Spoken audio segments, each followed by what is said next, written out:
ferabana faneraba teo hoe sambola ay tsy mamerina zany mirabantsika rehetra aminaran'i Jesosy manona fedana ny tompo amintsika na ny tonga eto toerana na ny manaraka amin'ny alalan'ny tambazotra fedanana ho anareo amin'ity andronio ity dia misaotra ny tompondratsika mbola tafahoana somatsara eto anivon'ity toerana izay nomeny tompo atsika iangonany ankonana ao amin'ny Kristy ity ifampizara afatritsika androany ary isorako ny tompo mihitsy ny fitariana tsy fampiresaka izay sy pasteur Manatsoa fa dia mifampitohy tsara mihitsy ny fitariana sy ny afatry ny tompo androany manana anjara ho anao izy androany ampaherezo amintsikitsiky ilay raha lasaina bavy akaikinao manana anjara ho anao izy androany amena manaova amena raha mino azay ianao ao ary makiteny Jaona 4:4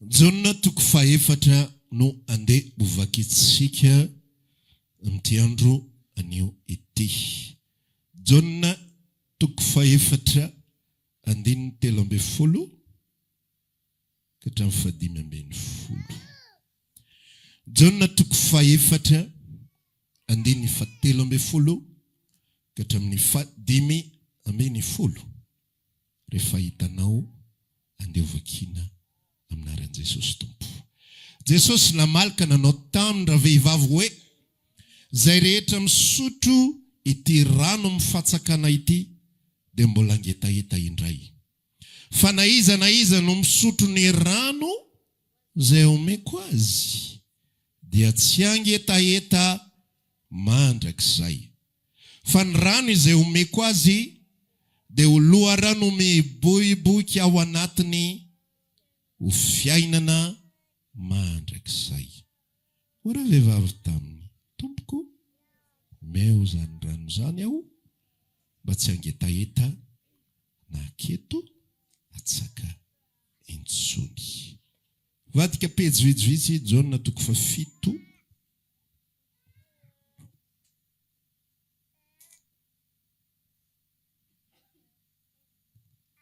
Jaona 4:7 andininy 7:30 ka hatramin'ny 9:30 naran'i Jesosy ary tamin'izany andro izany dia ary tamin'ny andro farany izay andro lehibe tamin'ny andro firavoravona dia nitsangana Jesosy ka niantso nanao hoe raha misy olona mangetaeta aoka izy anatinay ka isotro zay mino ahy dia isy ony rano velona hiboiboika afao akibony araka ny voalaza sotra masina ary ny fanahy izay efa ho raisiny mino azy no nolazainy tamin'izany amen manaraka Jaona 1:2 dia ny faheniny efa nraketsika ity tamina robe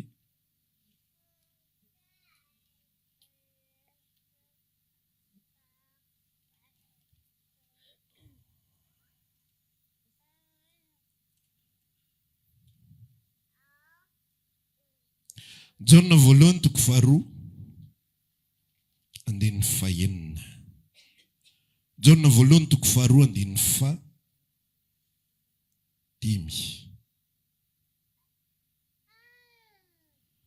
sy fahenina zavaka ny teny aminaran'i Jesosy fa na iza mitandrina ny teniny dia tanteraka ho amin'ny marina tokoa ny fitiavana an'Andriamanitra zany no ahafantarantsika fa ao aminy isika zay milaza fa mitoetra ao aminy izy ao amin'i Jesosy io dia tsy maintsy mandeha toy izay nandehanany koa eo ihany vadika pejy iray raha ohatra ka mana baiboly taratasy ianao raha telefônina dia pitsirinao le avance kely iny trana voalohany toko fatelo andeha ny faraka amby folo inony zany nandehanana zany inony zany inony zany atao hoe mitoetra ho aminy zany trana voalohany toko fatelo andeha ny faraka amby folo fa izao no tenina ampitondraina zay farenareo hatramin'ny voalohany tsy maintsy mifankaty isika vadika pejy ray farany jona voalohany toko faefatra andiny faraky amby roapolo jona voalohany toko faefatra andiny faraky amby roapolo ary zao ny didy efa azontsika taminy zay tian'Andriamanitra dia tsy maintsy tia ny rahalany koa. Amen. Io no anompanantsika ny afatra amin'ity androany ity. Fanainiko mpanoratra anankiray no novakiny. Tsy misy tenin'ny apôstôly Paoly ao tsy misy an'i Petero, tsy misy an'i Jakoba, fa izava vakitsika teo Jaona irery ihany. Mba hatonga antsika azo antoka tsara fa zavatra anankiray no resahan'ny mpanoratra, tsy miresaka zavatra hafa izy, tsy mitantara sujet hafa izy, ary tsy afaka ny fanohatra ny zavatra izay ambarany, fa zavatra anankiray no resahany teo. Ny teboka voalohany ao anatin'ny tantara dia tsy maintsy hoaingany amin'ny fototra foantsika mandrao misy diso ka mitsambikina eny am-pandehanana ka voadona ny train eo rehefa avy eo dia ho raharaha ny anjo fa alofoana manomboka amin'ilay mbola vao eny amin'ny gara dia amin'izay azonao tsara fandehany, fa raha eny ampovoany ianao no mitsofoka ny train gasy mantsy azo itsofohany eny ampovoany mba miadana kely ao fandehany dia tratran'ny mpanao contrôle ianao rehefa avy eo dia hitany hoe tsy manana ticket, fa raha ny andafy tsy azo itsambikinana le train fa tonga dia mizara 20. Dia mba tsy ampatonga antsika malagasy itsambikina tonga dia miditra amin'ilay wagon tampoka eo dia resantsika aloha ny fiandohan'ny tantara. Ozy izy ilay teny ao am-bokin'ny Jaona toko faefatra izay vakitsika teo mahakasika an'ilay vehivavy izay natsaka rano. Ozy izy Jesosy niresaka taminy izaniza misotro amin'ity rano ity dia mbola angetaheta foana izy. Fa na iza misotro amin'ny rano izay omeko azy dia tsy angetaheta intsony izy mandrakizay. Satria ny rano izay omeko azy dia ho tonga loharano miboiboika tsy manam-pataperana ao anatiny ho fiainana mandrakizay. Raha lasana bavy, ny tontolo mpiarahana amin'Andriamanitra, ny tontolo mpivavahana kristianina dia tsy mitovy amin'ny tontolo mpivavahana hafa rehetra. Hatramin'ny jodaisma dia misy baiko sy didy daholo mifehy azy. Ataovy zao, aza atao zao. Raha manao an'izao ianao dia mahazo an'izao, ary raha tsy manao kosa ianao dia zao no sazy mifandraika amin'izay. Fa ny tontolo mpivavahana kristianina dia mijery izy an'ilay tsy ampy ao anatin'ny fiainan'ny olona. Ny tontolo mpivavahana hafa tsy miraharaha hoe inona ny mihodina any anatina ao any, fa rehefa ataonao fotsiny ilay izy dia izay zava-dehibe. Ary tsy ny tontolo mpivavahana ihany fa lalàna rehetrarehetra. Na ohatrany ahoana fandehany rehefa mipetraka lalàna hoe mila mandohetra ianao. Dia rehefa alohanao fotsiny iny dia efa milamina ny tantara, tsy misy miraharaha na ampatezerana na noloranao azy, na miforavoravo, na mifiderana, na fisotsorana, tsy misy miraharaha izany, fa rehefa voalohanao ny hetra milamina vita ny tantara. Fa Andriamanitra ato amin'ilay tontolo mpivavahana kristianina dia ao amin'ny Jaona toko faefatra io no manambara izy ny zavatra izay tsy anana ny fivavahana hafa rehetrarehetra dia tsy inona fa ilay fanamasina. Netiko tsara taminao ilay izy mba tsy hisy mauvaise interprétation, satria azo interprétena karazany zavatra maro isan-karazany. Nio rano izay lazainy io, mety izao angamba dikany mety izao fa Jona ihany nanazava fa ilay rano miboiboika tsy manapahataperana ho fiainana mandrakizay dia ozy izy ny Jona toko fa 7 vakitsika teo inona ozy izy ilay izy ny fanahy masina zay io zavatra izay manome fiainana mandrakizay ao anatiny. Tonga dia fanontanian'ny apôstôly Paoly ny apetraka dieny zao. Ozy izy Paoly rehefa nahitan'ireo olona nino. Ozy izy Paoly rehefa nahitan'ireo olona mibebaka. Ozy izy Paoly rehefa nahitan'ireo olona vita batisa. Nampianarin'ny Apôlôsy fanontaniana tokana nataon'i Paoly. Moa no raisinareo fa ny fanamasina. Fony ianareo fonino. Isika miara-mivavaka eto toy izao. Ianao manana andraikitra.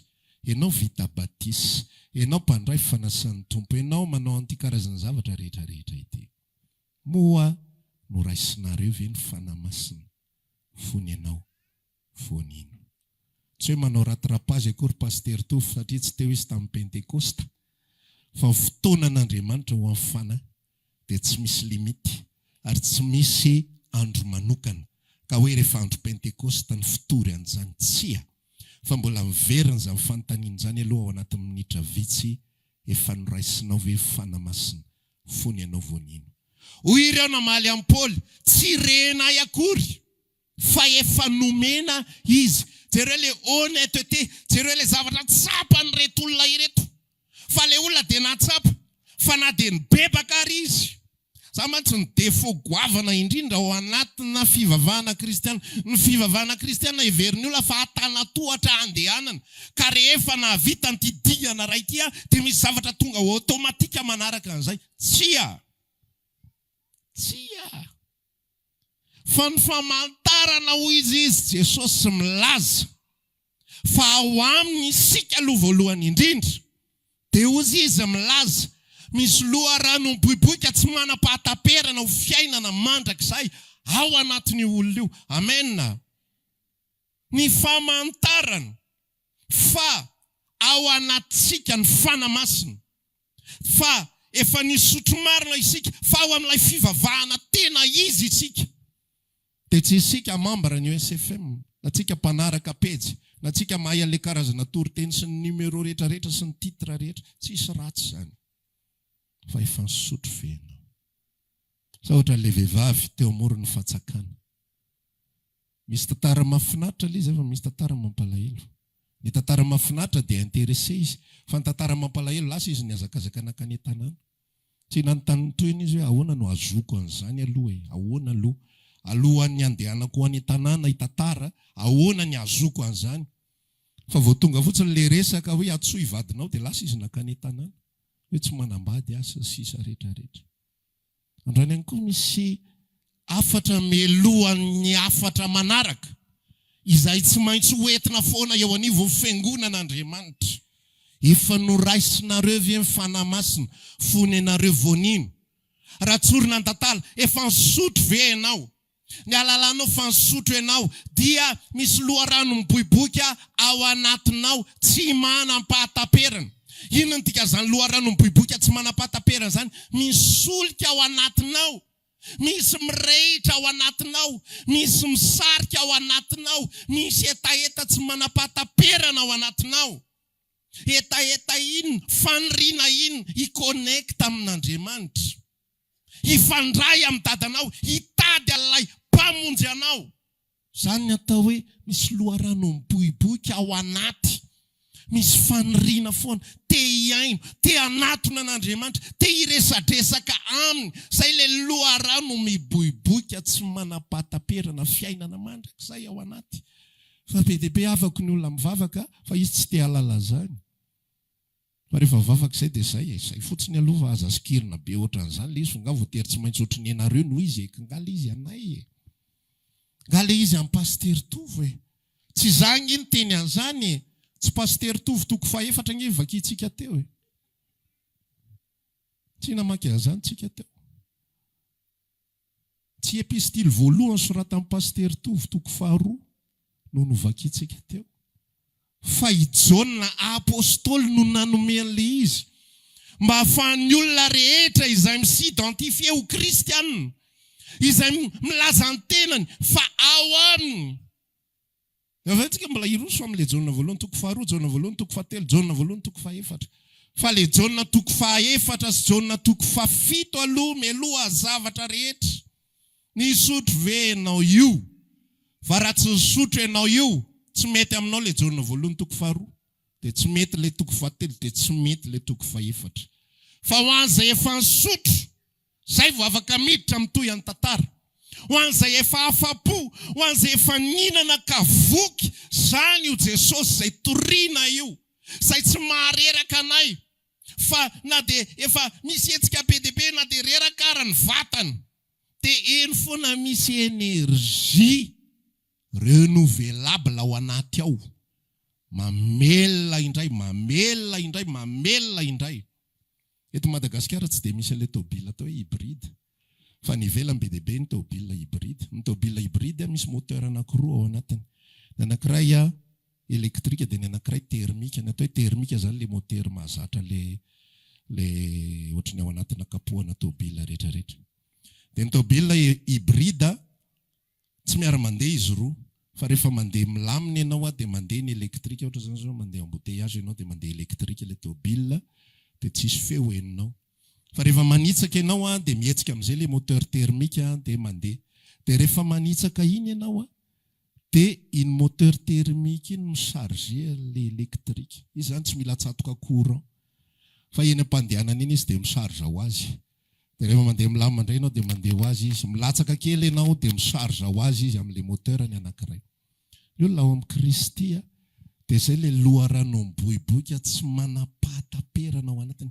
Misy zavatra misarge ho azy ao anatiny ao. Ary ny fanamasina izay omeny mino, izay ilay Jaona toko fahafito eo, ny fanamasina izay omeny mino, izay izay misarge izay. Na tahaka ny ahoana energia pompeny zao tontolo zao ato amiko. Misy olona mametraka fanontaniana. Ny olona amin'ny Kristy ve mety mbola hamono tena? Ny olona amin'ny Kristy ve mety hamoy fo? Ny olona amin'ny Kristy ve mety tena valalanina sy ketraka fatratra ka miletika tsy mety voaka mba fandriana tsony? Dia hoe hoe manana moteur termika izy, misarge an'ilay moteur elektrika keliny mba ahafahany mitsangana indray dia mandeha indray. Fa ny olona tsy ao amin'ny Kristy dia mivavaka fa tsy maheno aina ao anatiny. Ny olona tsy ao amin'ny Kristy tsy nisotro ilay loharano miboiboika dia mivavaka manaraka karazana fomba misy hetsika mahafinaritra azy ao, dia manompo izy mifanaraka amin'iny. Fa rehefa tapitra iny dia tapitra ohatran'izay ihany koa, ohatran'izay moteur elektrika tsotra ireny atsatoka anao iny. Dia raha ohatra ka eto Madagasikara ny andehananao dia mila mivavaka mafy ianao alohan'ny hainganao i Jesosy malala. Enganeka isy elektricité any amin'izay tany alehako, fa raha tsy izany dia very ihany ny mpanomponao. Dia tsy maintsy mahita elektricité, borne elektrika ianao anatsitohana azy, dia mijanona eo ianao miandry mampatonga azy charge tsara zay ianao vao afaka mandeha indray. Mamelona ny tenany fotsiny irery ihany. Fa ny olona izay manana ilay fanahy rano, loharano miboiboika ao anatiny, izy ny Isaia toko faha-efapolo andiny faraiky amby telopolo. Andeha izy ary azakazaka izy fa tsy ho sasatra.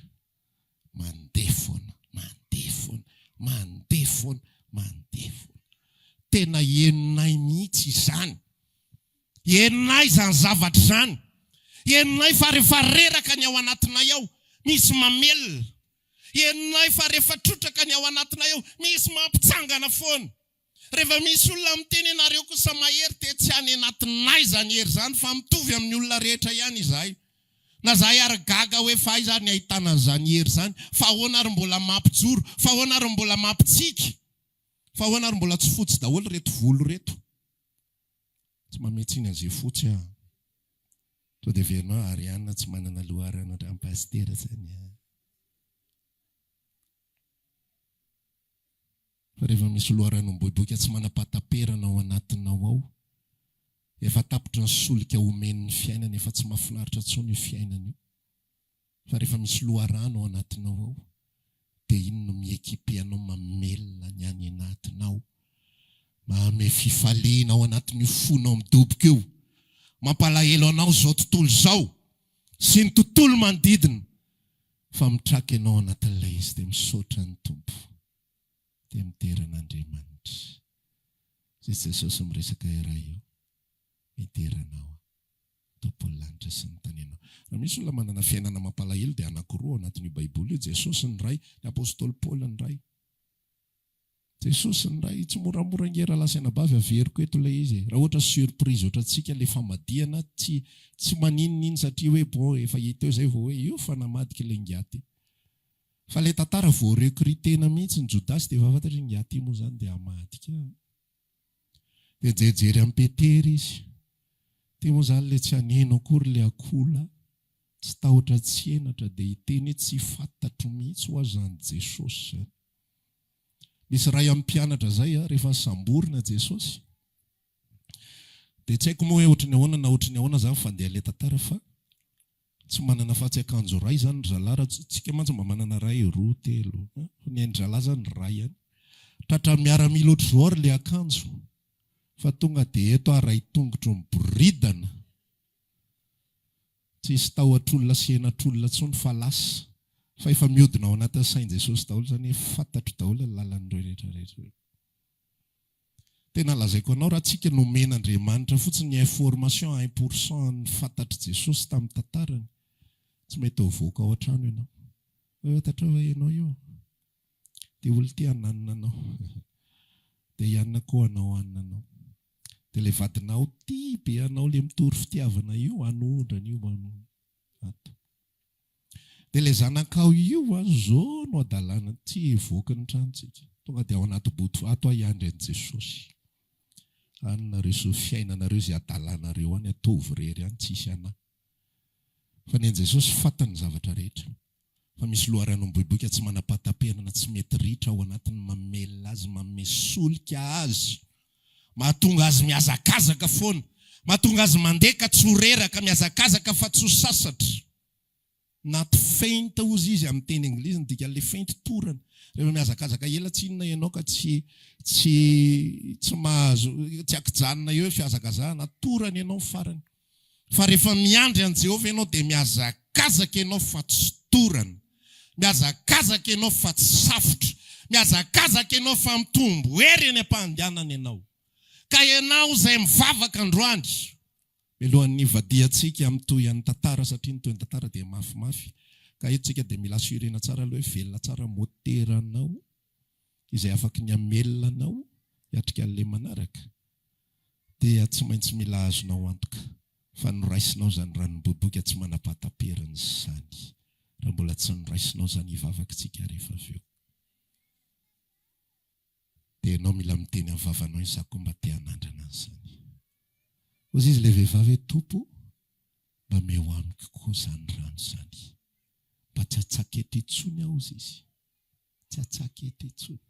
Tsy eto intsony ny sorsako, fa hoy izany indray ny sorsako. Androany maniry ambany fanamasina ny sorsana manomboka androany.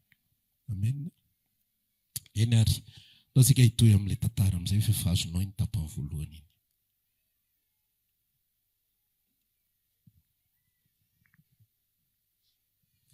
Rehefa nomen'ny Tompo no hanmino amin'izay ary, ilay loharano miboiboika tsy manam-pahatam-perana, fa ho fiainana mandrakizay, dia inona no antony nanomezany an'izany? Inona ny antony nanomezany an'io hery io? Fa maninona raha alefa fotsiny amin'izao ilay olona? Fa maninona raha hoe manompo fotsiny amin'izao? Fa maninona raha atao fivavahana ohatry ny fivavahana rehetra, fivavahana kristianina dia samy vita. Fa zao ny ambarany amin'ny boky ny asan'ny apôstôly toko voalohany 9:9 hoe azo hery ianareo avy amin'ny latsahan'ny fanamasina aminareo, dia inona ny antony? Ho tonga vavy olombeloko hatrany Jodia, Samaria ary hatrany farany tany. Ilay vavy olombelo amin'ny Jesosy dia ozy izy amin'ilay Jaona voalohany toko 2:5 izy teo 9. enina Jona voalohany toko faharoa andiny fahaenina teo hoe izay milaza fa mitoetra ao amin'izy. Izany hoe izay rehetra nisotro alilay rano, izay rehetra nandray alilay rano, izay rehetra manana alilay loharano mipoipoika tsy manapataperana ho fiainana mandrakizay velona ao anatiny dia tsy hina fa mifanamasina dia tsy maintsy mandeha toy izay nandehanany koa. Misy tsy maintsy anankitelo amin'izay no vakiantsika teo. Ilay izy tsy hoe tokony, ilay izy tsy hoe irina, ilay izy tsy hoe enganie na hoe angataka amin'iray aho, fa ilay izy maninona ozy? Tsy maintsy. Tsy azo ambomboarina ny resaka. Tsy hoe hiandro ny sitrapon'Andriamanitra. Tsy hoe hiandro ny fitombona ao ara-panahy. Tsy misy kondisiona na inona. Fa tonga dia izay rehetra. Fa tonga dia izay rehetra ao aminy. Dia tsy misy safidy hafa. Ankoatran'izay voasoratra.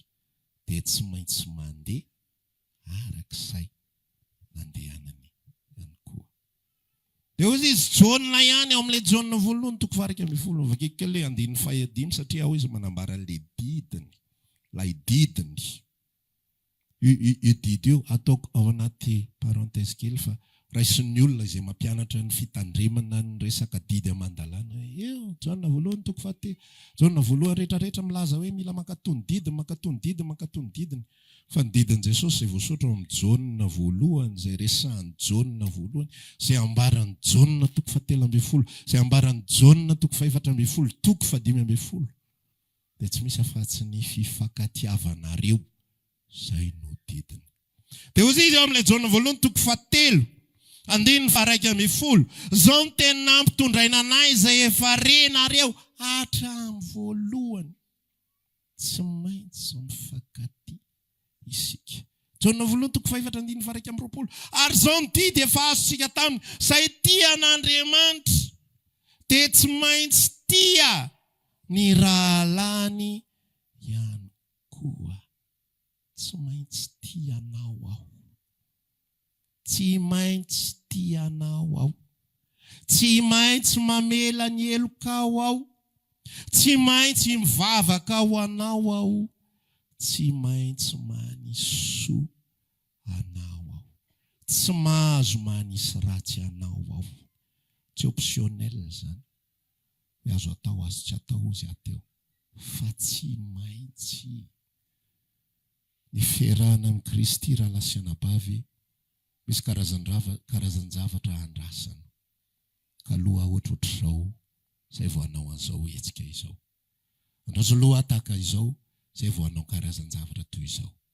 Fa izaho rehefa ao amin'i Jesosy Kristy, dia tsy manana choix hamela sy tsy hamela.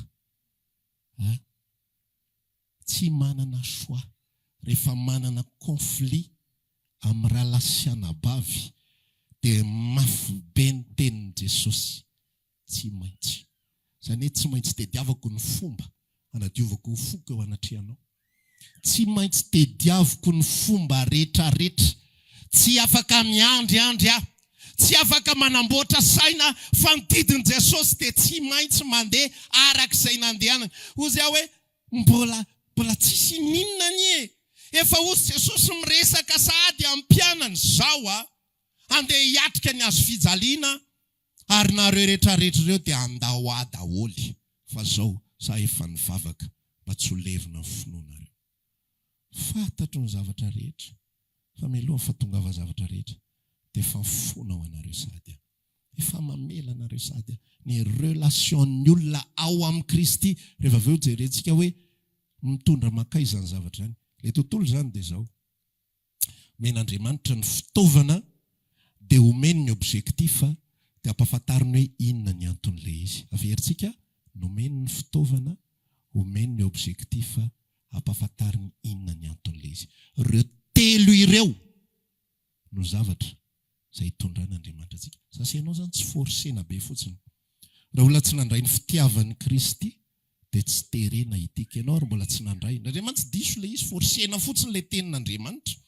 Nefa ilay olona ary tsy nandray akory.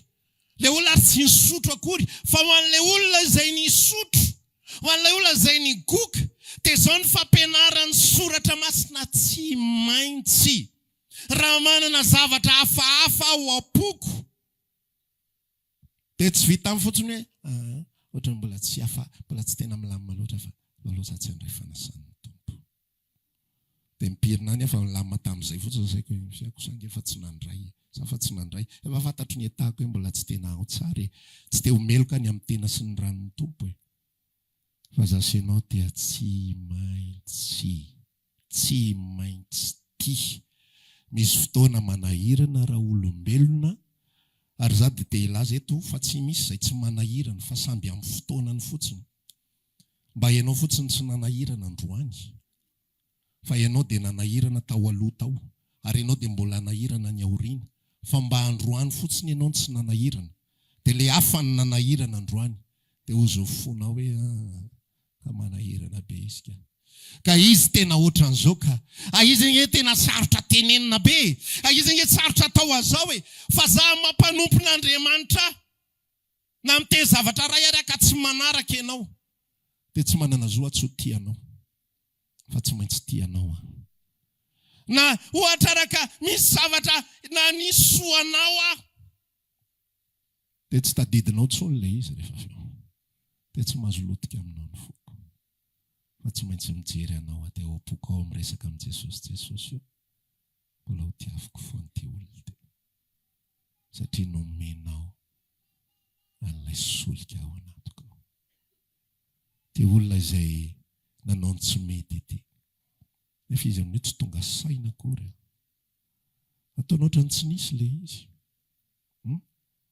emo nisy an'izany tena mialatsy fa tsy tadidiko nefa ianao tena heninao vesatra ny amponao amin'io zany le entana 50 kilao fahitanao azy ny anazy 100 gramma fieritreretany azy hoe le kely tamindre mandery nefa ianao tena efa sakra mihitsy ny tamin'iny fa ozy ny tenin'Andriamanitra tsy maintsy tia isika tsy maintsy mamela isika tsy maintsy mihavana isika tsy maintsy manao izay tokony atao rehetra isika amin'ny olombelona io satria manino ilaina andeha teo alohantsika dia nanao tahaka izay ihany koa zany tena vrai leader izy manao an'ilay izy dia izay izy vao miteny amin'ny ao aoriana hoe manaova ohatrah ihany koa sa tianao malgré faiblessenao sa tena maheno mihitsy fa tsy tapitra mihitsy le moteur thermique manosika sy mamelona misarge le moteur électrique keliko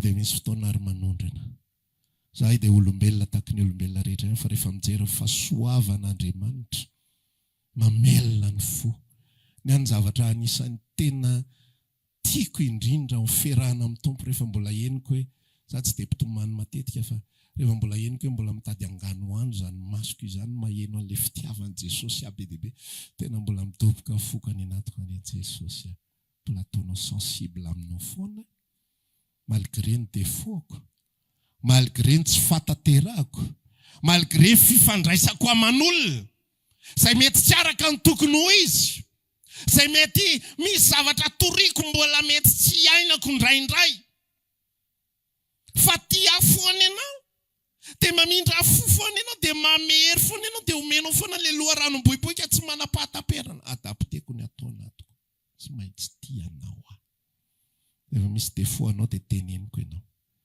fa na hanaraka izay teneniko ianao na tsy hanaraka izay teneniko tsy maintsy tianao satria izay nandehanan'i Jesosy tompoko ary izay ny antony nanomezany asolika mba hafahako mity anao ilay fanamasina zany tsy natao hitsinjatsinjahana Jesosy alleluia tsy zany ny fanamasina ny fanamasina tsy natao hanaovana faminaniana ozy amin'ny resaka hoe tsy haintsona faminaniana na vinany satria izy amin'ny vinany ihany ny foty teny hoe be vinany le olona dia amoriporona n'ity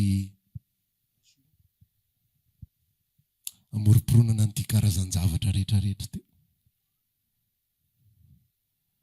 Tsy izany ny asa fanamasina. Fa ny asa fanamasina ho loharano miboiboika tsy manapataperana ao anatinao, ahafahana mihinana ao aminao.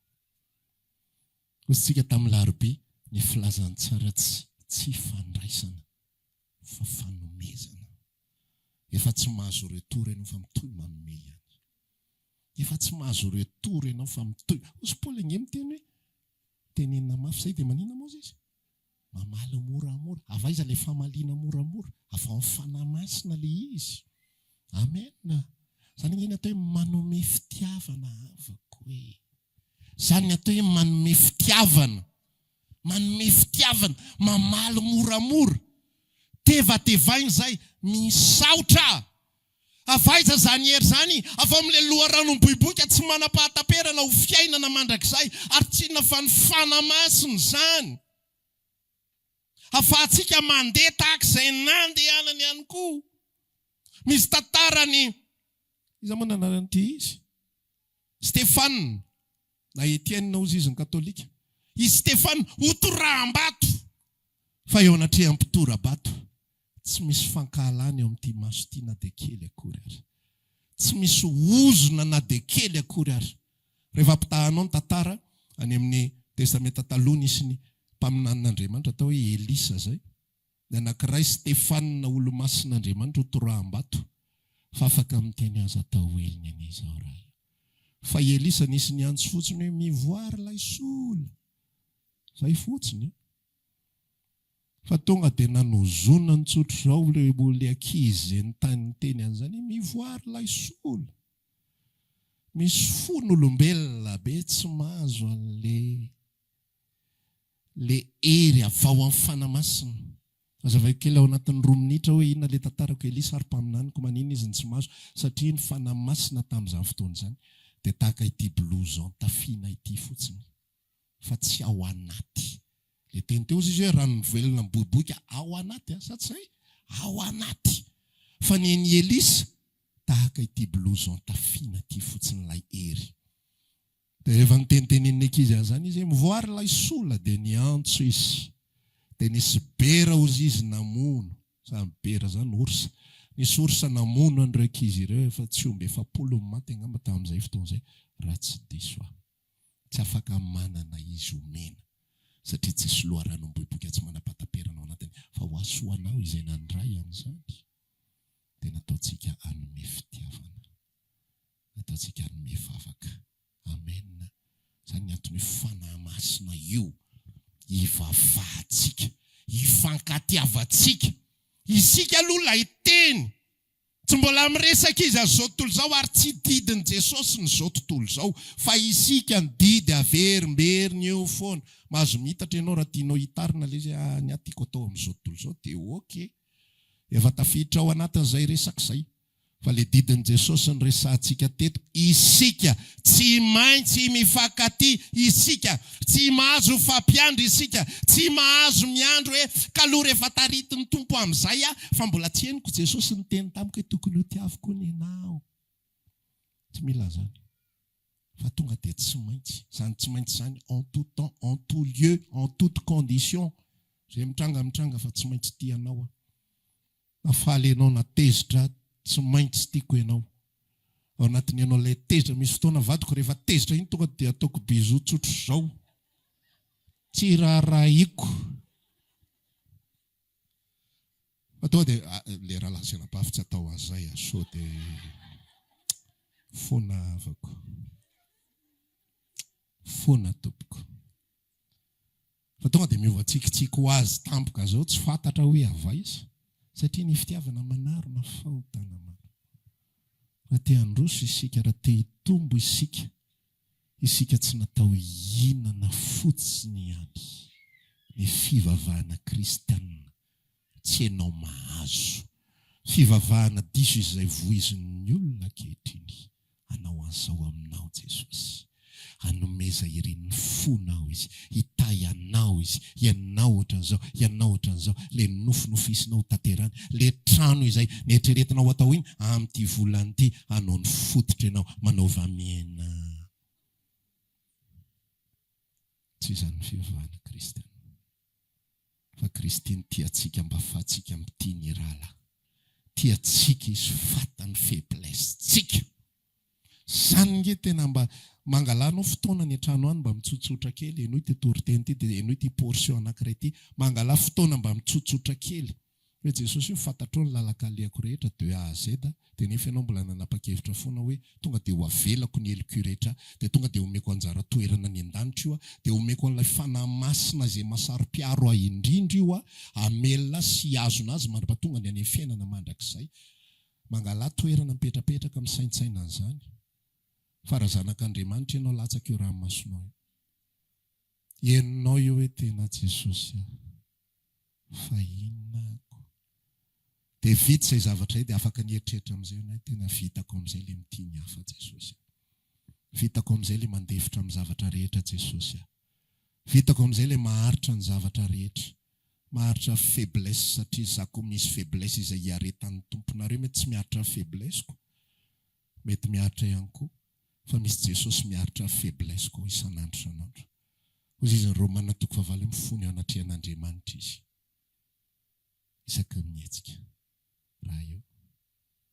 Fantatro efa 5 ny fona ao an'ity zavatra ty, fa hatramin'izao izy mbola say ihany. Fa sao mbola tiako foana izy. Dia tsy hanaisotra famindrapoko aminy. Dia mbola hanao tentativa foana tsika. Dia mbola omentsika mpanompon'Andriamanitra izy hiresaka amin'ny arikasiantsika fony mba ho sensible izy. Amin'izany fanambaran'izany satria tiantsika loatra izy. Ary tsy maintsy tonga antsika tia amin'ny fiainana mandrakizay izy. Zany io Jaona 10 io tsisy marombaka azy eo ampelantanako izany. Za tia azy, manolotra ny aiko hamonjy azy. Tsy maninona mbola tsy hainy ary ny zavatra izay teneniko ankehitriny. Mbola tsy hiainany ary ilay zavatra izay teneniko azy. Efa tenena hoe tsy maintsy fa mbola mahita hodina ihany izy. Mbola mahita verset contre ihany izy. Zany mantsy nitsika rehefa tiatsika ilay izy amenina, fa rehefa tsy tiatsika ilay izy dia davantsika verset. Efa zay koa. Ato koa misy teny hoe raha sitrapon'Andriamanitra dia tsara kokoa. Dia ity zany azo iainana ihany koa. Tsy maintsy tia isika. Tsy maintsy maharitra isika. Tsy maintsy manome fitiavana isika. Voalazantsika izay ilay fitaovana, voalazantsika ny objektifa, omentsika faran'ny antony dia marina an'izao afatr' izao isika. Jaona 10.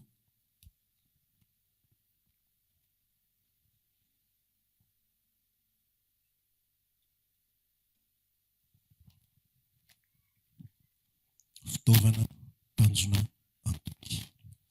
Jaona 10. Andiny fa 4:30 sy ny fa 5:30.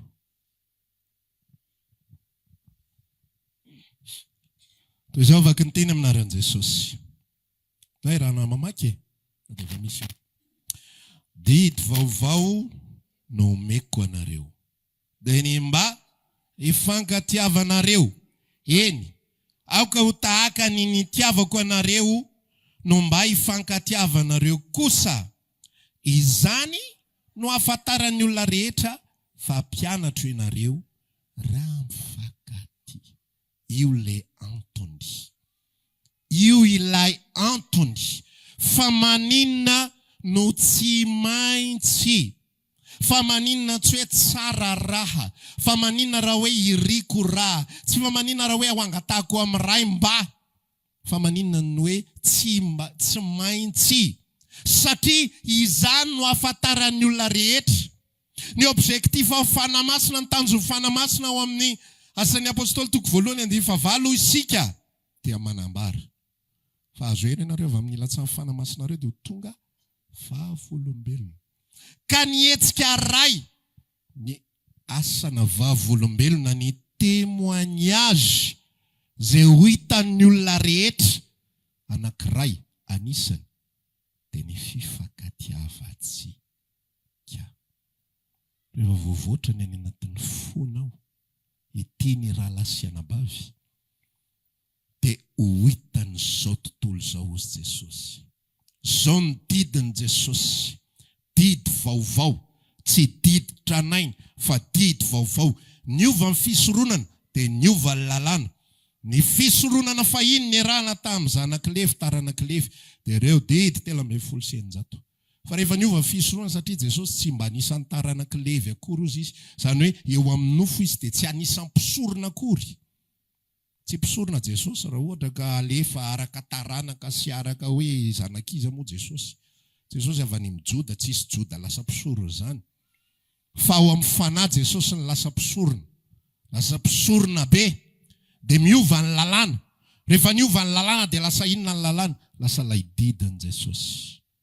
Ny mba hifankatiavantsika. Fa rehefa mifankatia isika dia ho fantatro izao tontolo izao. Fa mpianatro ianareo. Ho vavolombelona eo amin'izao tontolo izao. Rehefa mahay tia anao dia afaka ihany koa mianatra amin'ity ny hafa amin'izay. Rehefa avy eo. Fa raha ianao izay mitovy endrika amin'ny Kristy raha tsy haiko mitia anao. Ahoana moa ny itiavako ny hafa? Izay tsy mitovy endrika amin'ny Kristy. Sarotra be nge zany. Tsy possible nie zany. Izay ny tenenako hoe afaka miady hevitra ianao fitiavana ny olona rehetra. Fa melo fitiavana ny olona rehetra tsy maintsy le azo tiavina aloha. Ianao nge le azo tiavina. Fa ny olona zao tontolo izao sarotra be ny mitia anazy. Ka tsy maintsy tianao aloha. Tsy maintsy mamela anao aloha. Tsy maintsy dioviko ny foko par rapport aminao. Na ina zavatra mety nitranga na ahoana zavatra mety seho. Tsy maintsy. Zay mahatonga antsika hoe rehefa misy zavatra mampalahelo dia mifampiresaka. Mba ho restaurer le fo ao anaty. Mba ho restaurer le fitiavana ao anaty. Dia tsy maintsy mifampiresaka, tsy maintsy mifampilaza, tsy mahazo mifampihafahafa. Ka rehefa avy eo hijeran'ilay olona dia le sens contraire an'ilay olona no hipetrahana. Raha izy ary amin'ny ilany atsimo, za ary amin'ny ilany avaratra. Raha izy ary amin'ny ilany atsinanana, zany amin'ny ilany andrefana. Dia raha izy tonga aloha, za tonga taratara, amin'izay tsy mila mitatana anazy. Rehefa hivavaka. Dia rehefa mirava miala aloha ako, amin'izay tsy mila manao hoe fihedanana, satria za tsy te tsara velatsy. Ary Jesosy ny antondiako eto, tsy zany ny didin'i Kristy. Raha Jesosy ny antondianao eto dia tsy maintsy tia ny raha lasiana-bavinao ianao. Raha Jesosy ny antondianao, tsy maintsy tia ny raha lasiana-bavy ianao. Tsy maintsy. Dia ianarana le izy, ekena le izy aloha. Io ngery manaiky fotsiny ianao e. Manaiky fotsiny ianao, tsy mila ketrika ianao e. Ieny ary manomboka izao zany andraso loha ina ny azoko atao re. Andraso hitondrako jus izy amin'ny herinandro. Dia hitondrako madeleine, izay ny hetsika voalohany azontsika atao. Tsy hany le izy. Fa fonao mila manaiky ny tenin'Andriamanitra fotsiny, amen. Mbola ho ianao sao variana amin'ny jus madeleine ianao fa efa nandrositsika. Efa nandrositsika. Mila manaiky fotsiny isika. Mila maninona? Tsy haiko no miaina an'izany. Tsy hainao no miaina an'izany. Fa za androany manaiky. Manaiky melanao. Manaiky hifonao anao. Manaiky hitianao tahaka ny tiavan'i Jesosy anao. Dia rehefa manaiky dia miasa ato amiko ilay loharanom-boboika tsy manam-pahataperana fiainana mandrakizay. Fa rehefa mandahy tsisy ninona azo atao. Rehefa mitena hoe oka aloha tsisy ninona azo atao. Rehefa mitena hoe amin'ny herintaona tsisy ninona azo atao satria rehefa ho avy ny amin'ny herintaona dia ozy andray hoe mbola tsy tena vonona. Marina fa nangataka hoe amin'ny herintaona nefa rehefa nataoko fandiniana tsy tena mbola vonona fa za io mino fa amin'ny 2028 tena vonona amin'izay ho tianao.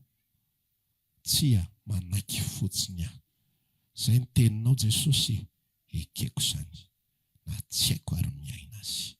Zay ny teninao Jesosy, ekeko izany.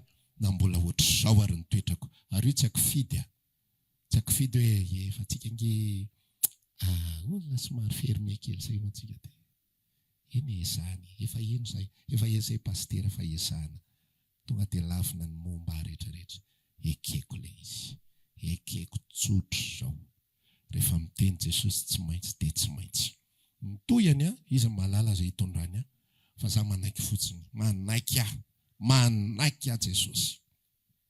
Ozy ianao tsy maintsy mamela, manaiky Jesosy. Ozy ianao hoe tsy maintsy mifona, manaiky Jesosy. Tsy maintsy tia, manaiky Jesosy. Rehefa eken'ny fonao zany, tarita fanamasina amin'izay ianao amin'ny fomba fiainana azy. Ohatr'izao fomba iainana azy ohatra. Ohatr'izao fomba fandehanana arak'izay nandehanany ihany koa. dia hitany olona amin'izay ianao le mandeha tahak'izay nandehanany ihany koa. Dia resy lahatra ny olona.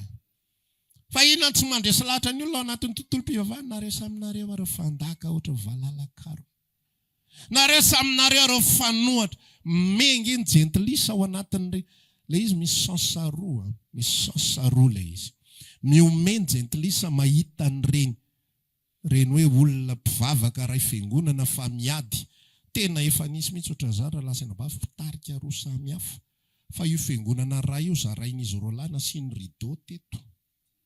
Dia ny ray ato, dia ny ray ato. Ny ray mitory teny, ny ray vazavaza miaraka sainty. Izay tsy tia alala zafy, izay mbola te hira. Ahoana moa no hiainana ny fitiavanao anatin'izany? Ahoana ny anekeny izao tontolo izao? Mehezany fotsiny le izy. Izao tontolo izao nge manateny, fa izy tsy hiteny aminao izany manateny izany. Miandrandra izy fa izy tsy hiteny aminao miandrandra izany. Ao amin'ny Romana 9 izy milaza an'izany, zao rehetra izao izy dia miandrandra fatratra amin'ny fisehoany ireo zanak'Andriamanitra.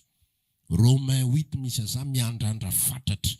Mitady izy hoe aiza ny tena misy an'izany, fa mody me fotsiny izy. Fa diso fanantenana loatra izao tontolo izao. Sasenao ny hamoaka an'izany.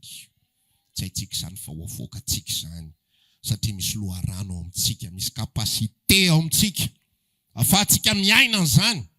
Afahantsika mandeha araka an'izany. Dia le vavakantsika amin'izay rehefa avy eo, le fiainam-bavaka, le fiainona toriteny be dia be, le famakiana baiboly, misy antony amin'izay avy eo. Ampatonga le fanamasina azy toerana tsara. Ampatonga antsika mahay mandeha araka sitrapony amin'izay. Azonao ny afatra androany? Antsika hitsangana hivavaka ray androany. Samy mamiresaka amin'ny tompo indray arak'izay nitaritany tamin'ity andro anio. Raha maniry ary hivavaka aminay ianao, dia tongava isaky ny alahady amin'ny 7 ora sasany, ny talata amin'ny 12 ora sasany, ny alarobia amin'ny 12 ora, eny Antsahamanitra 100 metatra ambany fijerena fety, trano Gribege amin'ny ankavian-dalana. Tongava sotompoko.